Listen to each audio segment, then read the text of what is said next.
no one talks about this. You're going to be surprised because it is a relatively simple thing that's going to make your weight loss easier and faster. Literally, this is a gift.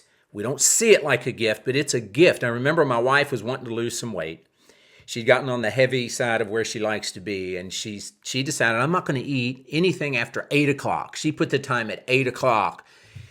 And I'm kind of watching her because I know it's hard for her. She gets hungry at night, and it's like, man, she really wants to eat something. So she was preparing, and she got a phone call, and she was talking about how hungry she was, and she was fixing herself something to eat, and she got a phone call like 20 to 8. When she got off the phone, it was after 8 o'clock, and she was like, what happened? I was so hungry. I was starving. Now what am I going to do? She got distracted, and it actually ended up helping her. How did it help her? Well, she thought, I'm going to die if I don't eat something. She missed her chance, but she had a reasonable boundary, and she missed it. You've got to incorporate a reasonable boundary with this trick, and the trick is it's the gift of distraction. It is amazing what that can do, but a lot of times we won't allow it to do its thing. There's a verse in Scripture, great peace have they whose minds are stayed on thee. You have peace if your mind stays on God.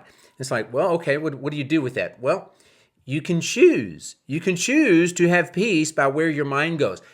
I know not everybody listening to me is a Christ follower. You can decide where your mind goes, though. You do not have to let it continue to dwell on that thing that's hurting you. So what you can do is, instead of saying, you know what, I'm hungry right now, and dwelling on that, you can choose to put your thoughts somewhere else, but you don't want to do that.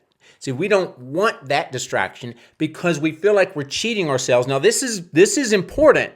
We feel like if I allow myself to be distracted when I'm thinking about this meal, this food, this treat I'm about to have, then I'm going to treat myself out of all that enjoyment about thinking about it, dwelling on it, the moments building up to it, and then actually enjoying that thing. I don't want to be distracted from that. Admit that. Admit that and say, that's not good because that's hurting me. I want the distraction because this is really going to come down to you allowing the distraction to do its thing. A lot of people that struggle with their weight, they don't want to allow the distraction. I don't want this coming into my life and taking the thing away that I really want that. Now, we may say, I don't want that, and I don't want that, and I don't want to be heavy. I don't want to be, but if that's true, you've got to allow yourself to be put in positions to move out of it. It's like a sick baby. Where do you put it? In an incubator. You have a weak plant. Where do you put it? In the greenhouse. You have a person that's struggling. Where do you put them? You put them in a position as if it's an incubator or a greenhouse for them to grow and get strengthened for a period of time. Allow the distraction. Allow a 21-day distraction to put you on a path that you've not been put on before. Guys, that's what we do. We help with the best, most appropriate distraction to get you out of the ruts, to get you out of the ditches that you've been living in and into a better position, a better place. You just need a distraction that you're willing to accept and embrace. We'll help you with that. I'm Trainer Joe. Remember, train your brain and transform your body.